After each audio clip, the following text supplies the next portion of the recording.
તો વડોદરા શહેરના ગોત્રીમાં સ્વાસ્થ્ય સાથે ચેડા થઈ રહ્યા હોવાનું સામે આવ્યું છે। તો સૌરાષ્ટ્ર ફરસાણ એન્ડ સ્વીટમાં ગ્રાહકોના સ્વાસ્થ્ય સાથે ચેડા કરવામાં આવતા હોય તેવું પણ જોવા મળ્યું છે। ત્યારે ફરસાણ અને મીઠાઈમાં વપરાતા લોટ, ખાંડ તેમજ અન્ય સામગ્રીમાં ગંદકી જોવા મળી હતી। આ ઉપરાંત વાળ અને માખીઓ પણ ઉડતી જોવા મળી। ત્યારે ફરસાણ બનાવવા માટે વપરાતા વાસણો પણ ગંદા નજરે પડ્યા હતા। ત્યારે ગંદકીમાં બનતા ફરસાણ અને મીઠાઈ ગ્રાહકોને પીરસવામાં આવી રહ્યા છે। તો ગ્રાહકોના સ્વાસ્થ્યનું શું તે પણ એક સવાલ છે।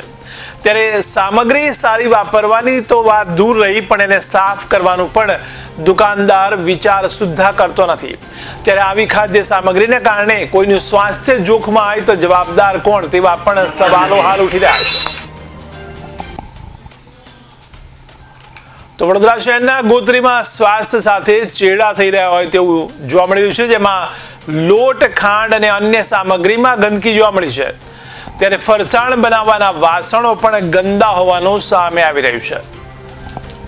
ત્યારે વડોદરા શહેરના ગોત્રીમાં સ્વાસ્થ્ય સાથે ચેડા થઈ રહ્યા હોય તેવું જોવા મળ્યું, જેમાં ગ્રાહકોના સ્વાસ્થ્યને લઈને ચેડા થઈ રહ્યા હોય તેવું સામે આવ્યું છે। જેમાં લોટ, ખાંડ સહિતની ખાદ્ય સામગ્રીમાં ગંદકી જોવા મળી છે। આ ઉપરાંત વાળ તેમજ માખીઓ પણ ઉડતી જોવા મળી। તો ફરસાણ બનાવવા માટે વપરાતા વાસણો પણ ગંદા નજરે પડ્યા છે।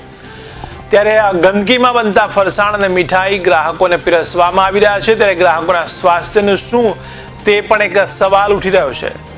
ત્યારે સામગ્રી વાપરવાની તો દૂર રહી, પરંતુ સાફ કરવાનું પણ દુકાનદાર વિચાર કરી રહ્યા નથી। ત્યારે આવી ખાદ્ય સામગ્રીને કારણે જો કોઈનું સ્વાસ્થ્ય જોખમાય છે તો જવાબદાર કોણ રહેશે, તેવા પણ હાલ સવાલો ઉઠી રહ્યા છે।